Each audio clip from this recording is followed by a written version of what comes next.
Radio Kantipur, radio राष्ट्रको।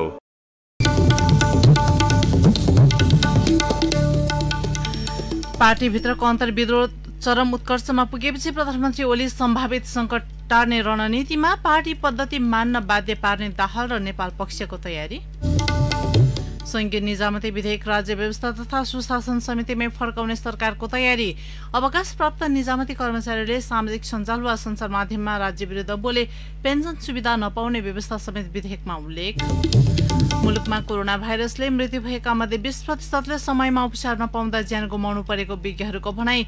बाजुरामा आइसोलेसनमा बस्न भनिएकाहरूको निष्फिक्री घुमघाम। रुसी राष्ट्रपति भ्लादिमिर पुटिनलाई सन् 2036 सम्म सत्तामा रहने बाटो खुल्ला। र इङ्ग्लिस प्रिमियर लिग फुटबलमा चेल्सी वेस्ट ह्यामसँग पराजित, नर्विच विरुद्ध आर्सेनललाई सफलता। नमस्कार, कान्तिपुर डायरीका साथमा सहकर्मी केशु र म पार्वता। समाचार अब विस्तारमा। आफ्नै कारण प्रधानमन्त्री र अध्यक्षको कुर्सी धर्मर भएपछि केपी शर्मा ओली सम्भावित संकट टार्ने रणनीति बनाउन थाल्नु भएको छ। उहाँ स्वयं र निकटस्थ नेताहरूले अब कसरी अघि बढ्दा सुरक्षित हुन सकिन्छ र त्यसका लागि कस्ता कदम चाल्ने भनेर विभिन्न समूहको नाडी छामिरहेका छन्। ओलीले हिजो आफू निकट स्थायी कमिटी सदस्य र केही मन्त्रीहरूलाई बालुवाटारमा बोलाएर छलफल गर्नुभयो। त्यहाँ उहाँले पार्टीभित्र देखिएको परिदृश्य व्याख्या गर्दै आफूलाई अपमान गरिएकाले अब कसरी जाने भनेर सुझाव माग्नुभयो। स्थायी कमिटी बैठक उद्घाटनमा र मंगलबारको बैठकमा अध्यक्षद्वय ओली र पुष्पकमल दाहालले दिएको अभिव्यक्तिलाई आधार मान्ने हो भने उहाँहरू बीचको तिक्तता चुलिएको छ। पछिल्लो पटक अध्यक्षद्वयले एक्लै छलफलमा समेत नबसेर दूतहरू मार्फत कुराकानी गर्नुभएको थियो। ओलीले आफू कसरी अघि बढ्ने ठ्याक्कै भनिसक्नु भएको छैन। अहिलेसम्मका छलफल, नेताहरूबाट प्राप्त सुझाव र सत्तारोहणपछि पार्टीभित्रै र बाहिर पनि अत्याधिक बढेको अलोकप्रियता मापन गरेका प्रधानमन्त्री ओलीले केही विकल्पबारे भने सोचिसकेको उहाँ निकटस्थहरूको भनाइ छ। स्थायी कमिटी बैठक सुरु हुनु अघि नै ओली निकट नेताहरूलाई यसपालिको बैठक उहाँका लागि केही अप्रिय र कठोर हुन सक्छ भन्ने आकलन थियो। वरिष्ठ नेता माधव कुमार नेपाल पक्षधर नेताहरू पहिलेदेखि नै रुष्ट थिए। ओली दुवै पदमा असफल भइसकेको भन्ने निष्कर्ष निकालेको नेपाल समूह आफ्नो कुरा राख्न पार्टीको बैठक पर्खेर बसेको थियो। गत वैशाख 20 गते प्रधानमन्त्री ओलीले आत्मआलोचना गरिसकेपछि अब पार्टी र सरकारमा केही बदलाव आउँछ र त्यो आफूहरूका लागि शुभ हुन सक्छ भन्ने आकलन गरिरहेका दाहाल निकटस्थहरू पनि उहाँको व्यवहारबाट आजित भइसकेका थिए। त्यसैले ओलीका तर्फबाट महासचिव विष्णु पौडेल, स्थायी कमिटी सदस्यहरू प्रदीप गेवाली र शंकर पोखरेल तथा दाहालका तर्फबाट स्थायी कमिटी सदस्यहरू जनार्दन शर्मा, वर्षमान पुन, देवेन्द्र पौडेल लगायत नेताहरूले आफ्नो हिसाबले एकपक्षीय बहुपक्षीय संवाद गरिरहेका थिए। ओली निकट स्थायी कमिटी सदस्यले कान्तिपुरसँग भने, हामीले आपसमा छलफल गरेपछि अब प्रधानमन्त्रीले सरकार या दलमध्ये एउटाको नेतृत्व छाड्नुपर्ने र त्यसका लागि उहाँलाई कन्भिन्स गर्ने निदो गरेर भेटेका पनि हौं। त्यतिखेर उहाँले दुवै पद छाड्दिन, जे गरे पनि गर भनेर हामीलाई नै थर्काउनु भयो। त्यसपछि झन माहौल बिग्रियो। ओलीले दाहाल निकट नेताहरूसँगको भेटमा पनि आफू महाधिवेशनबाट निर्वाचित अध्यक्ष र संसदबाट निर्वाचित प्रधानमन्त्री भएकाले कसैको तागतले हटाउन नसक्ने भन्दै त्यही खबर दाहाल समक्ष पुर्याइदिनु भन्नुभएको थियो। अहिले भने पार्टीभित्र ओलीको हुमकार नियन्त्रण गर्ने गरी नेताहरू प्रस्तुत भएपछि अब मिल्नै पर्छ भन्नेलाई ओलीले पहिलो प्राथमिकता दिनुभएको छ। उहाँका निकटस्थहरूको सुझाव पनि यही छ। उनीहरूले बिहीबार बिहान 8 बजे अर्का अध्यक्ष दाहालसँगको भेटमा यो विकल्पबारे छलफल गर्ने तयारी गरेका छन्। ओली पक्षधरले प्रधानमन्त्रीले 5 वर्ष सरकार चलाउने र दाहालले कार्यकारी अध्यक्षको हैसियतमा पार्टी सञ्चालन गर्ने गरी गत मङ्सिर 4 मा भएको सहमतिलाई थप व्याख्या गरौं भन्ने प्रस्ताव दाहाल समक्ष गर्ने हुनुभएको छ। यसैबीच प्रधानमन्त्री केपी शर्मा ओलीले हिजो बिहान आफू निकट स्थायी कमिटी सदस्य र मन्त्रीहरूसँग छुट्टै छलफल गरेपछि साँझ अर्का अध्यक्ष पुष्पकमल दाहालले पनि भेला बोलाउनुभयो। भेलामा ओलीसँगको परामर्शमा सहभागी गृहमन्त्री रामबहादुर थापा, कृषि तथा पशुपन्छी विकास मन्त्री घनश्याम भुसाल, वन मन्त्री शक्ति बस्नेत सहित 31 जना सहभागी थिए। ललितपुरको धोबीघाट स्थित एक होटलमा भएको सो भेलामा अध्यक्ष दाहालले थापा र भुसाललाई बिहान ओलीसँग भएको भेलाबारे सोध्नु भएको थियो। स्थायी कमिटी सदस्य भीम रावलले भन्नुभयो, हाम्रो पार्टीको स्थायी कमिटी बैठक चलिरहेका बेला प्रधानमन्त्रीले केही साथीहरूलाई बोलाएर बिहान बालुवाटारमा छलफल गर्नुभयो। त्यो थाहा पाएपछि अर्का अध्यक्ष दाहालले उहाँहरूलाई बोलाएर के भइरहेको छ भनेर सोध्नु भएको हो। उहाँहरूले प्रधानमन्त्रीसँग भएको छलफलबारे जानकारी दिनुभयो। हामीले पार्टीको बैठकबाटै सम्पूर्ण कुराको निर्णय हुनुपर्छ भन्ने चाहेका छौं। पार्टी एउटा निर्णय गरेर अघि बढ्छ। पार्टी विधि प्रणाली र सामूहिक निर्णयबाट चल्नुपर्छ र पार्टी निर्णय अध्यक्ष द्वयसहित सबैले मान्नुपर्ने विषयमा एकमत हुने निर्णय भएको नेता रावलले जानकारी दिनुभयो। मन्त्री भुसालले आफू पार्टी विधि पद्धतिको पक्षमा रहेकाले त्यस अनुसार हेर्नुपर्ने कुरा प्रधानमन्त्रीसँग गरेको र अन्य नेताले पनि त्यो विधिलाई पछ्याउनु पर्ने धारणा राखेको बताउनुभयो। दुवै पक्षबीचको तिक्तताले पार्टी र आन्दोलनलाई नै क्षति पुग्ने भन्दै मध्यमार्गी विचार राखेका भुसालले विधि मान्ने नमान्ने कुरा पहिलो प्राथमिकता भएकाले त्यसको निर्क्योल गर्नुपर्ने बताउनुभयो। साँझको बेलामा मन्त्रीहरूसहित सबैले बोलेपछि अध्यक्ष दाहालले विधि र पद्धति अनुसार चल्ने विषयमा समझदारी खोजेर जान आफू पनि तयार रहेको बताउनुभयो। तर बुधबारको बेलामा वरिष्ठ नेता माधव नेपाल, झलनाथ खनाल, वामदेव गौतमले आफूले विगतमा कैयौं पटक ओलीलाई सम्झाएर सच्याएर लैजान खोज्दा नसकेको धारणा राख्नु भएको थियो।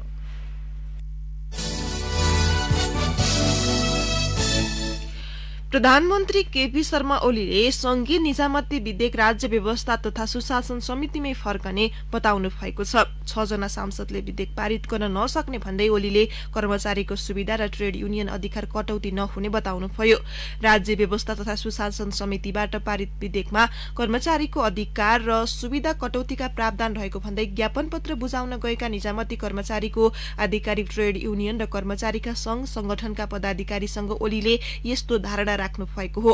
ट्रेड युनियनका उपाध्यक्ष भोला पोखरेलबाट ज्ञापन पत्र बुझ्दै प्रधानमन्त्री ओलीले आफूले समितिबाट पारित भएको विधेयक स्वीकार नगर्ने बताउनुभयो। नेपाल निजामती कर्मचारी संगठनका अध्यक्ष केदार प्रसाद देपुराले ओलीको भनाई उद्धृत गर्दै भन्नुभयो, सरकारले ल्याएको प्रस्तावलाई समितिले प्रक्रिया नै नपुर्याई पारित गरेको छ। सांसदले हुँदैन भन्दा भन्दै र नोट अफ डिसेन्ट लेख्न खोज्दा खोज्दै कसरी पारित हुन्छ? समितिले मूल विधेयकमा प्रस्तावित ट्रेड युनियनलाई हटाएर निजामती कर्मचारी युनियन रहने व्यवस्था राखेको छ। समितिले पारित गरेको विधेयकको दफा 119 मा भनिएको छ, यस ऐनको अधीनमा रही निजामती कर्मचारीको हक हितका लागि सामूहिक सौदाबाजी गर्न तथा कर्मचारीका तर्फबाट प्रतिनिधित्व गर्नका लागि एक आधिकारिक कर्मचारी युनियन हुनेछ। ट्रेड युनियन हटाएको लगायत विषयमा कर्मचारीले विरोध जनाउँदै आएका छन्। भेटघाटमा सहभागी नेपाल निजामती कर्मचारी युनियन संघका अध्यक्ष गोपाल पोखरेलका अनुसार ओलीले आफूले प्रधानमन्त्री पदबाट राजीनामा दिने थलो पार्टीको स्थायी कमिटी नभएको पनि धारणा राख्नु भएको थियो। उहाँले भन्नुभएको थियो, जुन निकायमा फेस गर्ने हो त्यही गर्छु। यसैबीच राज्य व्यवस्था समितिबाट सोमबार पारित संघीय निजामती विधेयकका प्रावधानका विषयमा नेकपाका 5 सांसदले बुधबार लिखित असहमति पठाएका छन्। ट्रेड युनियन कायम हुनुपर्ने र प्रदेश मन्त्रालयका सचिव एवं स्थानीय तहका प्रशासकीय अधिकृत संघबाटै पठाउनुपर्ने माग उनीहरूले राखेका छन्। सांसदहरू विजय सुब्बा, लालबाबु पण्डित, झपट राउल, नवराज सिलवाल र लक्ष्मी चौधरीले लिखित असहमति समितिकी सचिव बबिता मिश्रको भाइबरमा पठाएका हुन्। यसैबीच अवकाश प्राप्त निजामती कर्मचारीले सामाजिक सञ्जाल वा कुनै पनि सञ्चार माध्यममा राज्य विरुद्ध बोले वा गोप्य राख्नुपर्ने सूचना खुलासा गरी पेन्सन सुविधा नपाउने कानूनी व्यवस्था गर्न लागि छ। प्रतिनिधि सभाको राज्य व्यवस्था तथा सुशासन समितिले हालै पारित गरेको संघीय निजामती विधेयकमा यस्तो प्रावधान समेटेपछि केही पूर्व शासक र बालबाला कर्मचारीहरूले निवृत्त भएपछि हुने व्यक्तिगत स्वतन्त्रतामा बन्देज लगाउन खोजिएको भन्दै शंका गरेका छन्। समितिले तयार गरेको प्रतिवेदनको दफा 62 मा निवृत्ति भरण नपाउने व्यवस्था छ, जहाँ सामाजिक सञ्जाल वा कुनै सञ्चार माध्यम मार्फत सामाजिक द्वेष वा कलह बढ्ने वा हिंसा भड्कने गरी राज्य विरुद्धको कुनै अभिव्यक्ति दिएको वा गोप्य सूचना राख्नुपर्ने खुलासा गरेको पुष्टि भई नेपाल सरकारले निवृत्ति भरण नपाउने निर्णय गरेमा पेन्सन नपाउने उल्लेख छ। कुनै पनि अवकाश प्राप्त कर्मचारीलाई यही प्रावधानमा टेकेर सरकारले व्यक्तिगत रिसिभी साध्न सक्ने आशंका पूर्व शासक र कर्मचारीहरूको छ। उनीहरूले यसलाई निर्णयकर्ताको तानाशाही सोच भएको बताएका छन्। पूर्व सचिव शारदा प्रसाद रितालले राज्यको अहित हुने विषयमा बोल्न संविधानले सबै नागरिकलाई बन्देज लगाएको अवस्थामा अहिले ऐनमा निवृत्त कर्मचारीका लागि भन्दा यस्तो प्रावधान राख्नुमा पछाडि तथ्य सार्वजनिक हुन नदिने आशा रहेको बताउनुभयो। उहाँले भन्नुभयो, राज्यको अहित हुने कुरा त कसैले बोल्न पाउँदैन। यस्तो प्रावधान यहाँ लेख्न जरुरी नै थिएन। निजामतीको भूमिका र मर्मलाई नबुझी यो प्रावधान ल्याइएको उहाँको भनाइ छ। केही महिना अघि पूर्व सचिव भीम उपाध्याय सामाजिक सञ्जालमा अभिव्यक्ति दिएका कारण पक्राउ पर्नुभएको थियो। पूर्व सचिव राजु मान सिंह मल्ल सरकारले निवृत्त कर्मचारीले गर्ने कानूनी र बौद्धिक विश्लेषण रोक्न नहुने तर्क गर्नुहुन्छ। सरकारले सुरुमा यस्तो प्रावधान प्रस्ताव गरेको थिएन, तर समितिमा सांसदहरूले पेन्सन पाउने कर्मचारी छाडा भएको र सरकारको नुनपानी खाएर सरकार विरुद्ध जथाभावी बोलेको भन्दै यस्तो प्रावधान राख्नै पर्ने अडान राखेका थिए। गत कार्तिक 29 गतेको बैठकमा बहुमत सांसदले सो प्रावधान राख्न सहमति जनाएका थिए। नेपालमा कोरोना भाइरसले मृत्यु भएका मध्ये 20% समयमै उपचार नपाउँदा ज्यान गुमाउनु परेको विज्ञहरूले बताएका छन्। कतिपयको त मृत्यु भएपछि मात्र नमुना संकलन गरेर परीक्षणका लागि प्रयोगशाला पठाइएको थियो। स्वास्थ्य मन्त्रालयका प्रवक्ता डाक्टर जागेश्वर गौतमका अनुसार असार 14 गते कोरोना संक्रमणका कारण ज्यान गुमाएका अछामका 45 वर्षीय पुरुषको मृत्युको अर्को दिन मात्रै स्वाब संकलन गरिएको थियो। हिजोसम्म मृत्यु भएका 30 जना मध्ये 21 जनाको मृत्युपछि पीसीआर परीक्षण गर्दा नतिजा पोजिटिभ आएको थियो। यो तथ्याङ्कले कोरोनाले मृत्यु भएका 70% व्यक्तिले संक्रमणको अवस्था थाहै नपाई मृत्युवरण गरेको जनस्वास्थ्यविद डाक्टर राजेन्द्र विशीले बताउनुभयो। यसैबीच बाजुरामा घरमै आइसोलेसनमा बस्न भनेर पठाइएका संक्रमितहरू समुदायमा निष्फिक्री घुम्न थालेका छन्। उनीहरू विवाह समारोह रोपाई तथा स्थानीय स्तरमा हुने सामूहिक गतिविधिमा सहभागी हुन थालेपछि संक्रमण समुदाय स्तरमा फैलिने भन्दै स्थानीय त्रसित भएका छन्। बुढीगंगा नगरपालिका 1 ले सोमबार गरेको ओडा भेलामा केही कोरोना संक्रमित व्यक्ति पनि सहभागी थिए। स्थानीय भुवन उपाध्यायका अनुसार संक्रमण पुष्टि भएको केही दिनपछि उनीहरूलाई घरमै आइसोलेसनमा बस्न भनेर परीक्षण नगरी पठाइएको थियो, तर उनीहरू भेलामा सहभागी भए। उहाँले भन्नुभयो, संक्रमित हो भनेर चिन्नेले दूरी कायम गरे, नचिन्नेले नजिकै बसेर गफगाफ गरे। संक्रमितहरू पनि आफूलाई केही नभए झैं अरूलाई छोएर टाँसिएरै कुरा गरिरहेका थिए। जिल्लाका अन्य स्थानीय तहमा पनि संक्रमितहरू समुदायमा यसै गरी फुक्काफाल भएर घुलमिल हुन थालेका छन्। आफ्नो गाउँका केही संक्रमित विवाह कार्यक्रममा पनि सहभागी भएको बताउँदै बडीमालिका नगरपालिका 5 का बिर्ख साउदले भन्नुभयो, घर आएको भोलिपल्टै विवाहमा आएर अरूले जस्तै रमाइलो गरे, किन यस्तो गरेको जोखिम नबढाउनुस् न भन्दा उल्टै हपार्छन्। यस्ता गतिविधिले सबैलाई सार्ने डर भयो। बुढीगंगा नगरपालिकाका मात्रै 100 जना भन्दा बढीलाई क्वारेन्टाइनबाट घर पठाइसकेपछि संक्रमण पुष्टि भएको थियो। कान्तिपुर डायरीमा अब ब्रेकको पालो। को संख्या बढ्दै गएको स्वास्थ्य तथा जनसंख्या मन्त्रालयले जनाएको छ। मन्त्रालयका प्रवक्ता डाक्टर जागेश्वर गौतमका अनुसार 18 वर्ष मुनिका 2061 बालबालिकामा संक्रमण पुष्टि भएको छ। पछिल्लो समय सुदूरपश्चिम प्रदेशमा मात्र 175 जना बालबालिकामा संक्रमण देखिएको छ। उनीहरूको उमेर 9 वर्षभन्दा कम रहेको मन्त्रालयले जनाएको छ। संक्रमण देखिएका सबै बालबालिका आमा बुबासँगै भारतबाट फर्किएको प्रवक्ता गौतमको भनाइ छ। संक्रमणबाट मुलुकका केही स्थानमा बालबालिकाको समेत मृत्यु भएकाले उनीहरूलाई संक्रमणबाट जोगाउन आमा बाबु र अभिभावकको मुख्य जिम्मेवारी हुने गौतमले बताउनुभयो। बालबालिकाहरूलाई संक्रमण हुन नदिन सकेसम्म घरमै राख्न र भिडभाडमा जान नदिन प्रवक्ता गौतमले आग्रह गर्नुभयो। अब पालो कान्तिपुर सविस्तारको। कान्तिपुर सविस्तार। करिब 3.5 महिनादेखिको लकडाउन खुकुलो भएसँगै बजारमा सर्वसाधारणको बाक्लै चहल पहल देखिन थालेको छ। सार्वजनिक सवारी साधन ठप्प भए पनि निजी सवारी साधन भने उल्लेख्य मात्रामा चलेका छन्। यही बीचमा नेपाल आयल निगमले पेट्रोलियम पदार्थको मूल्य वृद्धि गरेको छ।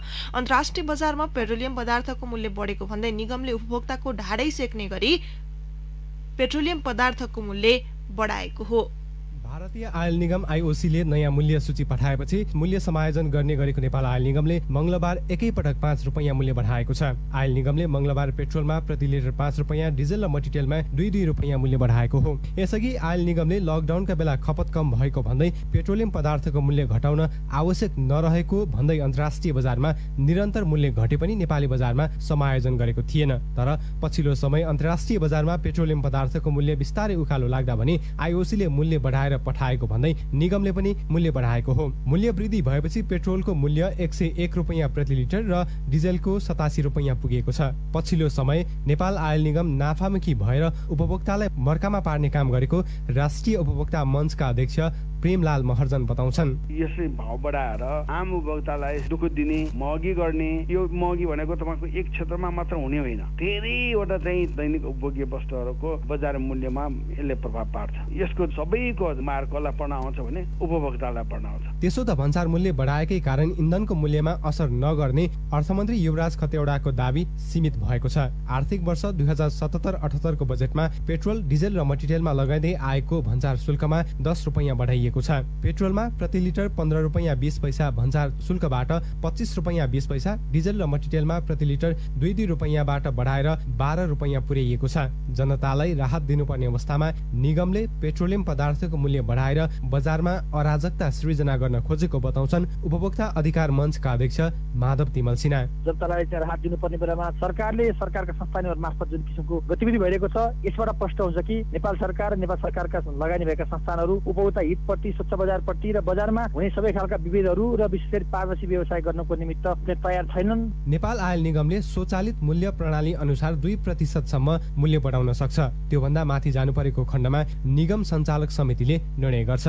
तर निगम सञ्चालक समितिले भने मंगलबार एकैपटक प्रति लिटर 5 रुपैयाँ मूल्य बढाउन निगमलाई निर्देशन दिएपछि सोही निर्देशन बमोजिम निगमले मूल्य बढाएको निगमका प्रवक्ता विनित मणि उपाध्यायको भनाइ छ। कतिपय अवस्थामा निगमको सञ्चालक समितिले पनि गर्छ भने कतिपय अवस्थामा हाम्रो स्वचालित मूल्य प्रणाली छ। त्यो स्वचालित मूल्य प्रणाली अन्तर्गत निगम व्यवस्थापनले पनि गर्ने गर्दछ। 2% को ब्यान्ड छ, 2% को ब्यान्डसम्ममा चाहिँ हामी आफैले पनि गर्छौँ। त्योभन्दा माथि लग्नु पर्यो भने निगम सञ्चालक समितिले पनि निर्णय गर्छौँ। पेट्रोलको हकमा हिजो जुन चाहिँ हाम्रो चाहिँ निर्णय आएको छ त्यही हिसाबमा हामीले चाहिँ अगाडि बढेको छौँ। अहिलेको अवस्थामा पेट्रोलियम पदार्थको मूल्य बढाउनु उचित नभएको सरकारवालाले बताइरहँदा निगम सञ्चालक समितिले भने उपभोक्ताको ढाडै सेकिने गरी मूल्य बढाउन निगमलाई निर्देशन दिएको हो। निगम सञ्चालक समितिको अध्यक्ष समेत रहेका उद्योग वाणिज्य तथा आपूर्ति मन्त्रालयका सचिव वैकुण्ठ अर्याल भने यो विषय आफूहरूको नभएको भन्दै पन्छिएका छन्। तर निगमका प्रवक्ता उपाध्याय भने कोरोनाका कारण यसअघि मूल्य समायोजन गर्न नसकेको बताउँछन्। 3 महिनापछि यो अहिले मूल्य हल्का समायोजन गरेको अवस्था छ। 16 जुनपछि जुन आयो मूल्य, त्यो मूल्यले चाहिँ निगम चाहिँ एकदम घाटामा जान सक्ने अवस्था आइसकेको थियो। त्यो कारणले गर्दाखेरि यदि यो 5 रुपैयाँ बढाउँदाखेरि पनि हामीलाई हिजोको डेटमा हामीले यो काम गर्दाखेरि पनि 16 पैसा पेट्रोलमा घाटा नै रहेको अवस्था छ। नेपाल आयल निगम पछिल्लो समय लगातार नाफामा छ। पटक पटक मूल्य बढाउने तर अन्तर्राष्ट्रिय मापदण्ड अनुसार घटेर आएको मूल्य भने समायोजन नगर्दा उसको नियतमाथि नै प्रश्न उब्जिएको छ। रेडियो कान्तिपुरका लागि सूरज राजथला। कान्तिपुर सविस्तार।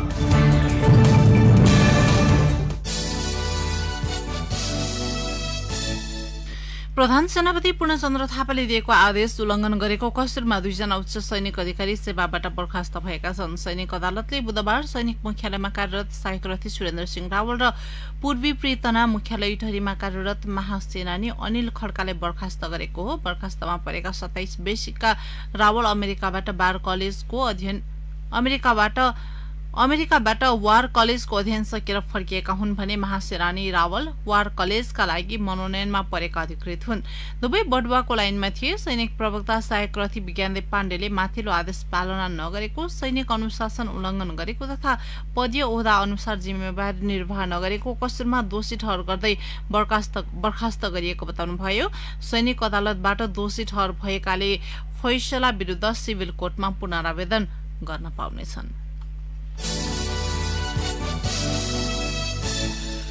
प्रदेश नम्बर 5 को प्रदेशसभाले स्थानीय तहका जनप्रतिनिधिले पाउने सुविधा 30 देखि 40% सम्म बढाउने प्रस्ताव गरिएको विधेयक पारित गरेको छ।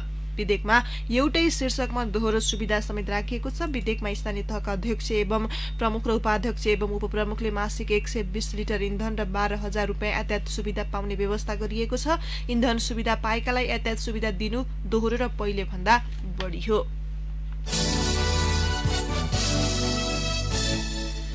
भिसा निरोगिता प्रमाणपत्र लिन र निजी अस्पतालमा शल्यक्रिया गराउन आउनेले 5,500 रुपियाँ तिरेर राजधानीका 3 अस्पतालबाट कोरोनाको पीसीआर परीक्षण गराउन थालेका छन्। स्वास्थ्य मन्त्रालयका प्रवक्ता डाक्टर जागेश्वर गौतमका अनुसार हाल वीरपाटन र त्रिवी शिक्षण अस्पतालमा सरकारले निशुल्क कोरोना परीक्षण गर्ने मापदण्डमा नपरेकाहरूले 5,500 शुल्क तिरेर पीसीआर परीक्षण गराउन पाउँछन्।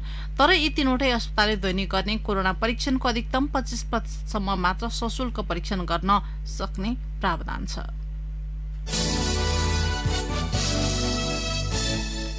शनिबार प्रवेश गरेको सलहले प्रदेश 5 का पहाडी क्षेत्रका बालीनालीमा बढी क्षति पुर्याएको छ। तराईमा तरकारी र पहाडमा मकै, तरकारी र धान नष्ट गरेको छ। बुधबार कर्णाली प्रदेश र हिमालपारीको मुस्ताङमा पनि सलह पसेको छ। दाङका विभिन्न ठाउँमा मंगलबार र बुधबार सलह पसेर क्षति पुर्याएको छ। जिल्लामा 590 हेक्टरमा लगाएको बालीमा क्षति पुर्याएको कृषि ज्ञान केन्द्र गोराईले जनाएको छ। मकै, तरकारी र धानमा क्षति पुर्याएको केन्द्र प्रमुख सन्देश धितालले बताउनुभयो।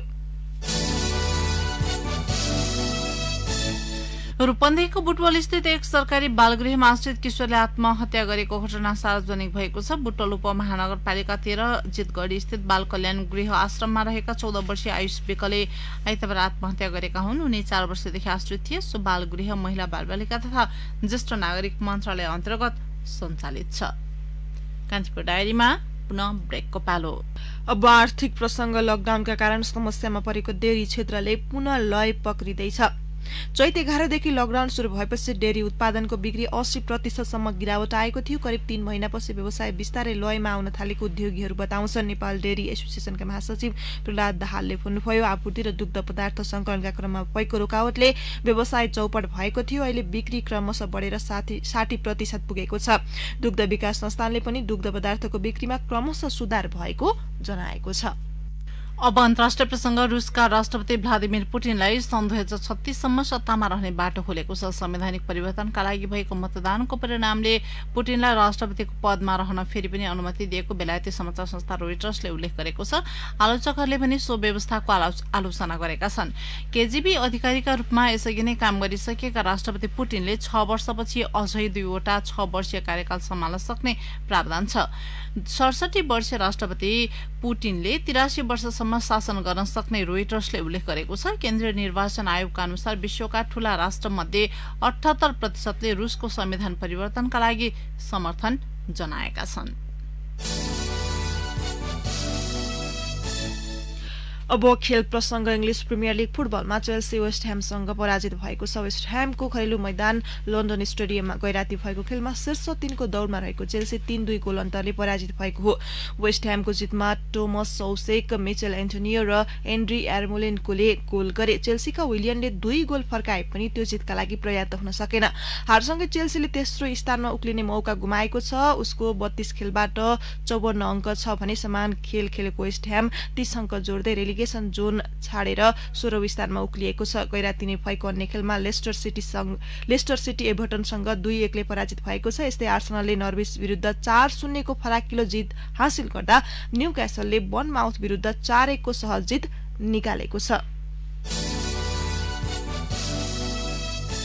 अब मौसम सम्बन्धी जानकारी। काठमाडौँ उपत्यका लगायत मुलुकभर मौसम आंशिकदेखि सामान्य बदली रहने जल तथा मौसम पूर्वानुमान महाशाखाले जनाएको छ। साथै प्रदेशका अधिकांश क्षेत्रमा मेघगर्जन, चट्याङसहित हल्कादेखि मध्यम वर्षाको सम्भावना रहेको महाशाखाको अनुमान छ। केही बेर अघि 22 डिग्री सेल्सियस मापन गरिएको काठमाडौँ उपत्यकाको अधिकतम तापक्रम आज 28 डिग्री सेल्सियससम्म पुग्नेछ। सूर्योदय बिहान 5 बजेर 12 मिनेटमा भए पनि सूर्यास्त साँझ 7 बजेर 3 मिनेटमा हुनेछ। हवस् त यिनै प्रसंगसँगै कान्तिपुर डायरीको यो बुलेटिन यही सकिन्छ। अहिले केही बेरमा प्रसारण हुने हाम्रो नियमित कार्यक्रम द हेडलाइनर्समा हामी नेकपा स्थायी समिति सदस्य मणि थापासँग कुराकानी गर्दैछौं। सुन्ने प्रयास गर्नुहोला। अहिलेलाई सहकर्मी केशु र म पार्वता आज्ञा माग्छौं। नमस्कार।